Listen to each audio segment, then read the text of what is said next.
মৰমৰ ছাত্ৰ-ছাত্ৰীসকল, মই ইয়াৰ আগৰ ভিডিঅ'ত ইউক্লিডৰ কলন বিধিৰ বিষয়ে আলোচনা কৰিছিলোঁ। আজি সেই কলন বিধি ব্যৱহাৰ কৰি তোমালোকৰ যিখিনি অনুশীলনী 1.1 ৰ অংক আছে সেইখিনি আলোচনা কৰিবলৈ লৈছোঁ। ইয়াত প্ৰথম প্ৰশ্নটোৱে দিছে ইউক্লিডৰ কলন বিধি ব্যৱহাৰ কৰি গসাউ উলিওৱা। ইয়াত মুঠতে 8টা অংক আছে। ইউক্লিডৰ বিভাজন কলন বিধি ব্যৱহাৰ কৰি আমাক গসাউ নিৰ্ণয় কৰিবলৈ দিয়া হৈছে। ইয়াত সংখ্যা দুটা দিয়া আছে 135 আৰু 225। এতিয়া চোৱা ইউক্লিডৰ বিভাজন কলন বিধিটো কি আছিলে? যিকোনো দুটা সংখ্যা a আৰু b যদি দিয়া থাকে তেতিয়াহলে তাক আমি কেনেকৈ লিখিব পাৰো? a = b * q + r এই ধৰণে লিখিব পাৰো, য'ত r কি হয়? সদায় লেছ দেন b হয়। তাৰমানে b তকৈ সদায় সৰু হ'ব লাগিব। এতিয়া চোৱা ইয়াতো দুটা সংখ্যা দিয়া আছে, তো এটা আমি a বুলি ধৰিম, এটা b বুলি ধৰিম। সদায় ডাঙৰ সংখ্যাটো a বুলি ধৰা হয় আৰু সৰু সংখ্যাটো b বুলি ধৰা হয়, মনত ৰাখিবা। তো আমি a বুলি কোনটো ধৰিম? ডাঙৰ সংখ্যাটো। 135 আৰু 225ৰ ভিতৰত ডাঙৰটো হ'ল 225 = b ৰ জাগাত সৰু সংখ্যাটো লিখিম 135। এতিয়া আমি q আৰু r টো কেনেকৈ পাওঁ? যদি 135ৰে 225ক হৰণ কৰোঁ তেতিয়াই আমি q আৰু r পাম। গতিকে আমি সাইডত হৰণ কৰি চাম। এতিয়া 135ৰে 225ক হৰণ কৰিম। এবাৰেই যাব 135 × 135। এতিয়া যদি আমি বিয়োগ কৰি দিওঁ 12ৰ 3 গ'ল থাকিল 9, হয়নে? 90 বাকি থাকিল। এতিয়া চোৱা এই যিটো বাকি থাকিল 90টো সদায় ভাজকতকৈ সৰু হয়। আমি দেখিছিলো r টো সদায় বিতকৈ সৰু হয়, হয়নে? তো আমাৰ সৰু ওলাল। এইটো কেনেকৈ লিখো? ইনটু q মানে হ'ল আমাৰ ভাগফলটো, যিটো আমি এবাৰহে দিছিলো। গতিকে ইনটু 1 প্লাছ বাকিটো পালো 90। 90টো 0 ওলোৱা নাই, তো আমি কাষত লিখি দিম r মানে ৰিমাইণ্ডাৰটো not equal to 0। এতিয়া চোৱা যিহেতু আমাৰ বাকিটো 0 ওলোৱা নাই, আমি এই ষ্টেপটোকে আকৌ এবাৰ কৰিম। কিন্তু এই ক্ষেত্ৰত কি হ'ব? আগতে যিটো ভাজক আছিল, তাৰমানে যিহেদি হৰণ কৰিছিলো 135ৰে হৰণ কৰিছিলো, সেইটো এবাৰ ভাজ্য হিচাপে ল'ম। আৰু যিটো বাকিটোৰে আমি এইটোক আগৰ ভাজকটোক হৰণ কৰিম। তো আমি 90ৰে হৰণ কৰিম, হয়নে? গতিকে 90 ইনটু বুলি লিখিলো। এবাৰ কি কৰিম? 90ৰে কাক হৰণ কৰিম? আগৰ ভাজকটোক, তাৰমানে 135ক। যিটো বাকি ৰ'ল বাকিটোৰে আগৰ ভাজকটোক হৰণ কৰিম। এতিয়া 90ৰে যদি কৰোঁ আকৌ এবাৰেই যাব 90 × 90। তেতিয়া চোৱা আকৌ আমি বিয়োগ কৰি দিলে 5 হ'ল, 13ৰ 9 গ'ল 4, হয়নে? 45 বাকি থাকিল। আকৌ এই 45টো 90তকৈ সৰু ওলাইছে, তো ইনটু আমি ভাগফলটো কিমান পালো? 1 প্লাছ বাকিটো পালো 45। এবাৰো কিন্তু rটো মানে বাকিটো 0ৰ সৈতে সমান হোৱা নাই। তেতিয়াহ'লে আমি আকৌ ৰিপিট কৰিম। এবাৰ 45ৰে 90ক হৰণ কৰিম, ঠিক আছেনে? 45ৰে কাক হৰণ কৰিম? 90ক হৰণ কৰিম। সদায় বাকিটো দি আগৰ ভাজকটোক হৰণ কৰা হয়। তেতিয়াহ'লে 45 দুগুণ কি হয়? 90, আৰু বাকি হৈ গ'ল এবাৰ 0, হয়নে? তো এইটোকে যদি বিভাজন প্ৰমেয়িকা ব্যৱহাৰ কৰি লিখো কি হ'ব? আমি কাক হৰণ কৰিছোঁ? ভাজ্যটো হ'ল 90, ভাজকটো হ'ল 45 ইনটু ভাগফলটো হ'ল 2 যোগ বাকি কিমান হৈ গ'ল? 0। তাৰমানে আমি rটো 0ৰ সৈতে সমান পালো। সৰি, এইটো নট ইকুৱেল নহয় দে, r = 0 লিখিম, ঠিক আছে? তো যিটো ষ্টেপত 0 ওলাল, এতিয়া আমি কিহেদি হৰণ কৰোঁতে লাষ্টত 0 ওলাল বাৰু? 45ৰে হৰণ কৰোঁতে 0 ওলাল। তো এইটোৱে হ'ল আমাৰ গসাগু। এতেকে গসাগু কি হ'ব? যিটো আমাৰ লাষ্ট ভাজক, তাৰমানে লাষ্টত আমি কিহেদি হৰণ কৰিছিলো? 45এদি। তো গসাগু হ'ল আমাৰ 45। বুজি পাইছানে বাৰু? নেক্সট যোৰাটো দিছে 196 আৰু 38,220। ইয়াতো এতিয়া ডাঙৰ সংখ্যাটো হ'ল 38,220, তাক আমি সদায় সৰুটোৰে হৰণ কৰিম।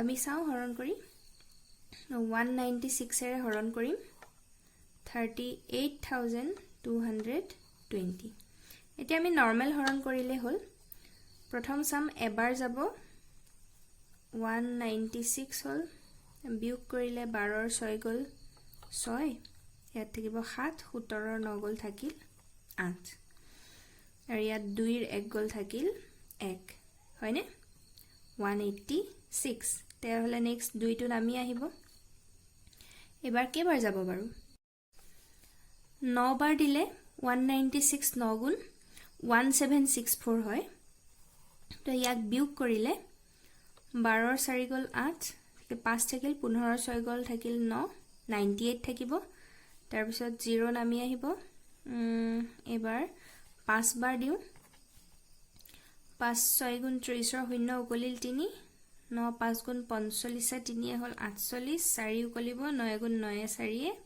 সৰি 5 গুণ 5 4 9 মিলিয়ে গল আমাৰ বাকি কি হৈ গল 0 যদিও সংখ্যাটো ডাঙৰ আছিল আমাৰ কিন্তু আসলতে এবাৰতে ওলাই গল ইয়াক আমি কেনেকৈ লিখিম আমি কাক হৰণ কৰিছো 38220 এটো ভাজ্য আছিল আৰু জিহেৰে হৰণ কৰিছিল 196 এটো হল ভাজক পুৰণ ভাগফলটো কি পালুগৈ 195 প্লাস বাকিটো 0 আমাৰ এটা স্টেপতে r ইকুৱেল 0 ওলাই গল হয়নে আমি যেটো স্টেপত r ৰ ভ্যালু 0 পালো সেই স্টেপটোত যেটো সংখ্যাৰে হৰণ কৰিছিলো হেতুৱে হল আমাৰ গসাগু এটাকে ইয়াৰ ক্ষেত্ৰত আমি প্ৰথমবাৰতে বাকি 0 পালো গতিকে গসাগু হ'ব হৰণ কৰা সংখ্যাটো কিহেদি কৰিছিলো 196 এৰে তো হেতুৱে হল আমাৰ নিৰ্ণয় গসাগু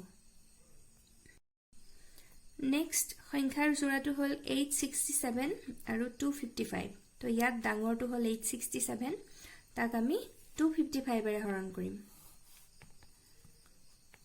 255 এৰে 867 ক হৰণ কৰিম 3 দুগুণ 6 হৈ আছে গতিকে 3 বাৰ যাব 3 5 গুণ 15 1 উকলিল 3 5 গুণ 15 একে 16 1 উকলিল 3 দুগুণ 6 একে 7 তাৰ পিছত বিয়োগ কৰিলে 2 0 ইফালে 8 ৰ 7 গল 1 102 বাকি থাকিল হয়নে তো এতিয়া বিভাজন প্ৰমেয়িকা মতে যদি লিখো আমি কাক হৰণ কৰিছো 867 ক কিহেৰে কৰিছো 255 ভাজক পুৰণ ভাগফল পালো 3 যোগ বাকিটো পালো 102 আমাৰ কি হৈছে r2 0 হোৱা নাই যেতিয়া r2 0 নহয় আমি কি কৰো নেক্সট স্টেপত আগৰ যেটো ভাজক আছিলে তাক এবাৰ বাকিটোৰে আকো হৰণ কৰো তো আগৰ ভাজকটো আছিলে 255 ইকুৱেল টু এবাৰ ভাজক কি হ'ব আগৰ বাকিটো তো 102 ইনটু তে ভাগফল কি পাম আমি হৰণ কৰি চাব লাগিব 102 ৰে কাক হৰণ কৰিম 255 ক হৰণ কৰিম দুবাৰ যাব আমাৰ কি হ'ব 204 হ'ব 5 ৰ 4 গল 1 5 ৰ 0 গল 5 এবাৰো বাকিটো 0 ওলোৱা নাই তো ভাজক পুৰণ ভাগফল কিমান পালো 2 যোগ বাকিটো হল গৈ 51 এবাৰো কিন্তু বাকিটো 0 হোৱা নাই তেতিয়া হলে নেক্সট স্টেপত আকৌ এবাৰৰ বাকিৰে আগৰ ভাজকটোক পূৰণ কৰিম তো ভাজকটো আগৰ ভাজ্যৰ জাগালে আহিব বাকিটো ভাজকৰ জাগালে আহিব ইনটু এতিয়া আমি আকৌ হৰণ কৰি চাও 51 এৰ কাক হৰণ কৰিম 102 হৰণ কৰিম তো 51 যদি আমি দুগুণ কৰো 2 গুণ 2 2 5 গুণ 10 এবাৰ 0 ওলাই গল বাকি তো 51 ইনটু ভাগফল 2 যোগ বাকি কিমান হল 0 তো এখিনতে লিখিম r ইকুৱেল 0 তো যেটো স্টেপত r ইকুৱেল 0 পাও সেই স্টেপত যেটো সংখ্যাৰে হৰণ কৰিছিল মানে আমাৰ ভাজকটো হিয়ে হল গসাগু ঠিক এই ক্ষেত্ৰত গসাগু কি হ'ব তেতিয়া হলে 51 হয়নে বাৰু বুজি পাইছা নিশ্চয় নেক্সট 272 আৰু 1032 ভিতৰত 1032 ডাঙৰ তো হেতু ভাজ্য হিচাপে লম ভাজক হল 272 গতিকে 272 ৰে যদি 1032 হৰণ কৰো 3 বাৰ যাব আমাৰ বাকি থাকিব 216 তো এইটো এনেকৈ কেনেকৈ পাতিম ভাজক পূৰণ ভাগফল কিমান পাইছোঁ 3 যোগ ভাগশেষটো পালোঁ 216 তো আমাৰ ভাগশেষ মানে বাকিটো 0 হোৱা নাই 0 নহ'লে আমি কি কৰিম আকৌ নেক্সট ষ্টেপত আগৰ বাকিটোৰে ভাজকটোক হৰণ কৰিম আমি কাক হৰণ কৰিম 272 হৰণ কৰিম কিহেৰে আগৰ বাকি অৰ্থাৎ 216 ৰে তো আমি চাও হৰণ কৰি তো এবাৰে যাব 12 ৰ 6 গল 6 6 ৰ 1 গল 5 56 বাকি থাকিল এবাৰ গৈছে আৰু বাকি হল 56 এবাৰো কিন্তু r টো আমাৰ 0 হোৱা নাই যেতিয়ালৈকে 0 নহয় আমি এটোকে ৰিপিট কৰি গৈ থাকিম তো নেক্সট আমাৰ 216 হৰণ কৰিম 56 এৰে তো আমি চাও হৰণটো কৰি মই এখিনটা কৰি দিছো দেই 56 এৰে কাক হৰণ কৰিম 216 হৰণ কৰিম 3 বাৰ যাব 3 6 গুণ 18 ৰ 8 1 উকলিব 3 5 গুণ 15 একে 16 বিয়োগ কৰিলে 16 ৰ 8 গল 8 0 থাকিব 10 ৰ 6 গল 4 48 বাকি থাকিব তো 56 ভাগফল 3 আৰু বাকি হল 48 এবাৰো কিন্তু r টো 0 ওলোৱা নাই গতিকে আমি আকৌ ৰিপিট কৰিম এবাৰ 48 এৰে 56 ক হৰণ কৰিম গতিকে আমি পাতুতে কেনেকৈ পাতিম 56 48 ইনটু তো 48 ৰে চাও 56 ক কৰিলে আকৌ এবাৰে যাব 16 ৰ 8 গল 8 হয়নে তো কি লিখিম এবাৰ গল আৰু বাকি হল 8 এবাৰো আমাৰ 0 ওলোৱা নাই বাকিটো তো আমি আকৌ এবাৰ ৰিপিট কৰিম এবাৰ 48 ক হৰণ কৰিম 8 ৰে তো 8 ৰে হৰণ কৰিম 48 ক তো আমি জানো যে 8 6 গুণ 48 আৰু এবাৰ বাকি কি হৈ গল 0 গতিকে 8 ছবাৰ গল আৰু বাকি হৈ গল 0 এবাৰ r টো আমি 0 পাই গলো তো যেটো ষ্টেপত r 0 হয় তাত জিটোৰে আমি হৰণ কৰিছিলো কিহে কৰিছিলো 8 ৰে হৰণ কৰিছিলো গতিকে হেতুৱে হল আমাৰ গহাউ এটাকে গহাউ equal to 8 নেক্সট টুত আছে 405 আৰু 2520 তো ইয়াত আমি কাক হৰণ কৰিম 2520 ক 405 এৰে হৰণ কৰিম 405 এৰে 2520 ক হৰণ কৰি চাও ছবাৰ যাব আমাৰ 6 5 গুণ 30 ৰ 0 3 উকলিল 6 0 গুণ 0 3 3 আৰু 6 4 গুণ 24 0 12 ৰ 3 গল থাকিল 9 90 বাকি থাকিল এটো আমি কেনেকৈ লিখিম ভাগফল হল 6 প্লাস ভাগশেষ 90 আমাৰ ভাগশেষটো কি হৈছে 0 ওলোৱা নাই গতিকে আমি কি লিখিম not equal to 0 তেতিয়া হলে আমি আকৌ আগৰ নিচিনা ফলো কৰিম এবাৰ আগৰ ভাজকটো হৰণ কৰিম 405 ক হৰণ কৰিম কিহেৰে 90 ৰে হৰণ কৰিম মই এখিনতে লিখি দিছো 90 ৰে 405 ক হৰণ কৰিম আমাৰ কেইবাৰ যাব চাও 4 বাৰ যাব 4 9 গুণ 36 কিমান হ'ব 360 হৈ গল তো 5 এফালে 10 ৰ 6 গল থাকিল 4 45 বাকি থাকিব তো 90 কেবাৰ 90 ৰে কৰোতে 4 বাৰ গল আৰু 45 বাকি থাকিল তো r not equal to 0 এবাৰো 45 পালো তো 0 হোৱা নাই তেতিয়া হলে নেক্সট ষ্টেপত আকৌ কি কৰিম 45 এৰে 90 হৰণ কৰিম গতিকে ভাজ্য ইকুৱেল টু ভাজক 45 এৰে হৰণ কৰিম তো 45 এৰে 90 হৰণ কৰিলে আমাৰ দুবাৰ যাব 2 5 গুণ 10 0 1 উকলিল 4 গুণ 8 1 9 এবাৰ কি হৈ গল আমাৰ মিলি গল বাকি হৈ গল 0 তো 45 দুগুণ গল আৰু বাকি হৈ গল 0 এবাৰ আমি কি পালো r টো 0 পালো গতিকে আমাৰ গহাউ কি হ'ব জিটো সংখ্যাৰে লাষ্ট হৰণ কৰিছিলো 45 ঠিক আছে নেক্সট আছে 155 আৰু 1385 গতিকে আমি 1385ক হৰণ কৰিম, তো ই ভাজ্য হিচাপে থাকিব। 155 এৰে হৰণ কৰিম, গতিকে ই ভাজক। তো আমি সাইডত কৰি চাওঁ, 155 এৰে 1385ক হৰণ কৰিম। 8 বাৰ মান যাব লাগে। 8 5 গুণ 40ৰ 0, 4 উকলিল। 8 5 গুণ 40 4 44 আৰু 4 উকলিল। 8 গুণ 8 4 12। 5ৰ 0 গ'ল 5, 8ৰ 4 গ'ল 4, 3 2 গ'ল থাকিল 1। তো 145 আমাৰ বাকি থাকিল। তো কেইবাৰ গ'ল? 8 বাৰ। এইটো হ'ল ভাগফল প্লাছ ভাগশেষ, অৰ্থাৎ বাকি হ'ল 145। এবাৰো আমাৰ কি হৈছে? r 0 হোৱা নাই, r not equal to 0। তেতিয়াহ'লে আমি নেক্সট ষ্টেপত কি কৰিম? 155ক হৰণ কৰিম আগৰ বাকিটো দি, তাৰমানে 145 এৰে হৰণ কৰিম। 145 এৰে 155ক যদি কৰোঁ, আমাৰ এবাৰেই যাব। বিয়োগ কৰিলে 10 বাকি থাকিব। এবাৰ গ'ল প্লাছ বাকি হৈ গ'ল 10। এবাৰো আমাৰ কি হৈছে? বাকিটো 0 হোৱা নাই। নেক্সট ষ্টেপত এবাৰ আকৌ 145ক হৰণ কৰিম, 10ৰে হৰণ কৰিম। 10ৰে যদি 145ক হৰণ কৰা যায়, তেতিয়াহ'লে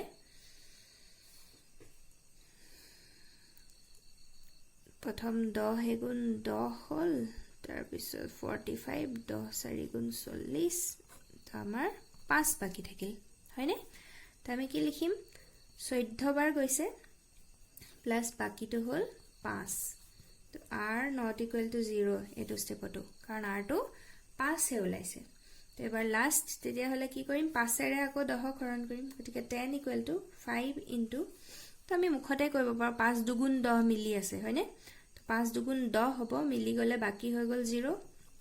এবাৰ লিখিম r equal 0। তো লাষ্ট কিহেদি হৰণ কৰিছিলোঁ আমি? 5 দি। তো সেইটোৱে হ'ল আমাৰ নিৰ্ণয় গসাগু। গসাগু হ'ব 5।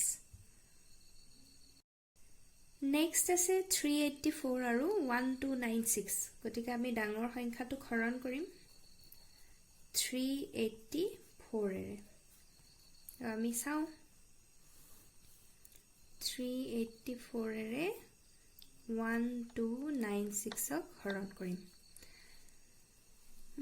3 বাৰ মানে যাব লাগে। 3 4 গুণ 12ৰ 2, 1 উকলিব। 3 8 গুণ 24 1 25, 2 উকলিব। 3 3 গুণ 9 2 11। তো আমি বিয়োগ কৰিলে 6 2 গ'ল 4, 9 5 গ'ল 4, 2 1 গ'ল 1, 144 বাকি থাকিল। গতিকে কেইবাৰ দিছিলোঁ? 3 বাৰ, প্লাছ বাকিটো হ'ল 144। তো rটো আমাৰ 0 হোৱা নাই, r not equal to 0। তেতিয়াহ'লে আমি নেক্সট ষ্টেপত কি কৰিম? বাকিটোৰে আগৰ ভাজকটোক হৰণ কৰিম। তো 384ক হৰণ কৰিম কিহেৰে? 144 দি হৰণ কৰিম।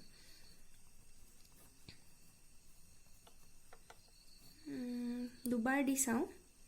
2 4 গুণ 8, 2 4 গুণ 8, 2 গুণ 2। এতিয়া 14ৰ 8 গ'ল থাকিল 6। তো ইয়াত ধাৰ কৰি দিওঁতে 7 থাকিল, 1 গ'ল 17 হ'ল, 17ৰ 8 গ'ল থাকিল 9, 96 বাকি থাকিল। দুবাৰ গৈছিলে আৰু 96 বাকি থাকিল। এবাৰো rটো 0 হোৱা নাই। এবাৰ নেক্সট ষ্টেপত 144ক হৰণ কৰিম কিহেৰে? আগৰ বাকিটো দি। তো 96ৰে হৰণ কৰিম।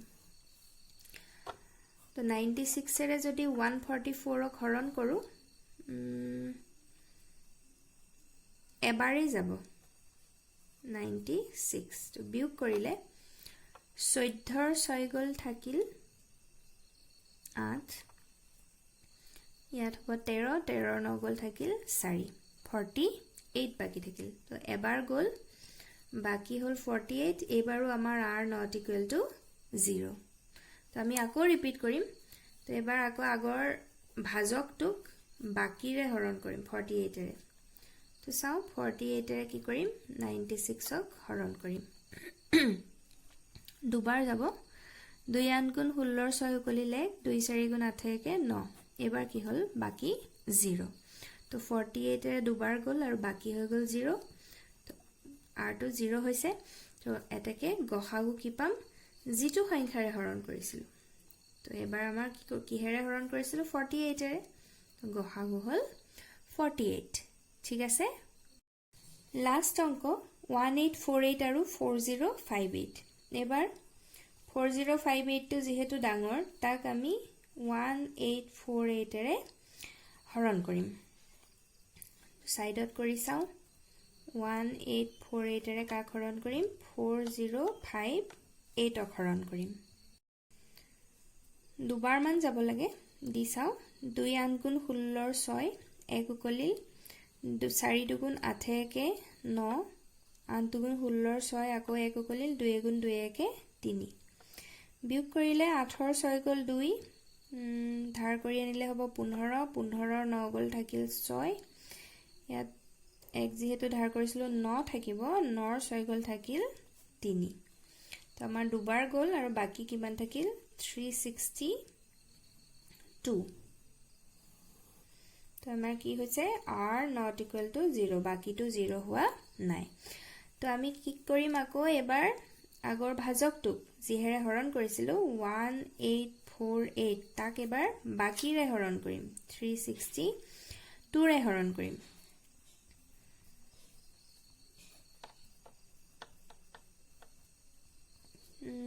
এটো চাও কেবাৰ যাব 5 বাৰ মান যাব লাগে 5 দুগুণ 10 শূন্য উকলিল 1 6 5 গুণ 30 1 31 3 উকলিল 5 3 গুণ 15 3 18 তো 8 4 1 গল থাকিল 3 38 বাকি থাকিল তো 5 বাৰ গল প্লাস বাকি হল 38 এবাৰো আমাৰ কি হৈছে r not equal to 0 তেতিয়া হলে নেক্সট কি কৰিম আকৌ এবাৰ 362 হৰণ কৰিম কিহেৰে আগৰ বাকিটো দি অৰ্থাৎ 38 এৰে হৰণ কৰিম তো 38 এৰে 362 যদি আমি হৰণ কৰো এটো কেবাৰ যাব বাৰু 9 বাৰ মান যাব লাগে 9 8 গুণ 72 2 7 উকলিল 9 3 গুণ 27 27 7 হ'ব 34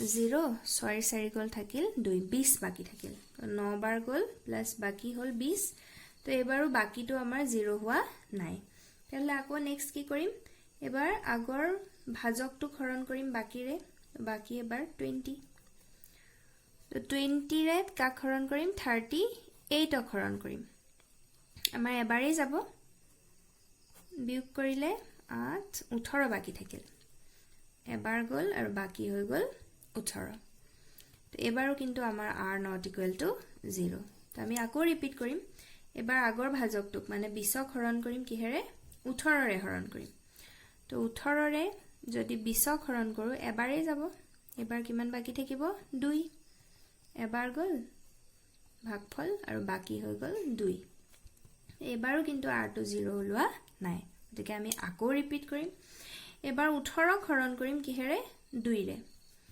তো 2 ৰে 18 ক হৰণ কৰিলে 2 9 গুণ 18 আৰু এবাৰ বাকি কিমান হৈ গল 0 হৈ গল হয়নে তো তেতিয়া হলে আমাৰ কেবাৰ গৈছে 9 বাৰ গল ভাগফল আৰু বাকি আহি গল 0 এবাৰ হে কোনোমতে r equal to 0 ওলাইছে গতিকে গসাগু কি হ'ব 0 বাকি ওলোৱা স্টেপটোত আমি জি সংখ্যাৰে হৰণ কৰিছিলো কিহেদি কৰিছিলো লাষ্ট হৰণ 2 ৰে হৰণ কৰিছিলো গতিকে গসাগু হল 2 ঠিক আছে নে বাৰু বুজি পাইছা নিশ্চয় আৰু যদি কিবা বুজি নোপোৱা মোক কমেন্ট বক্সত জনাবা ঠিক আছে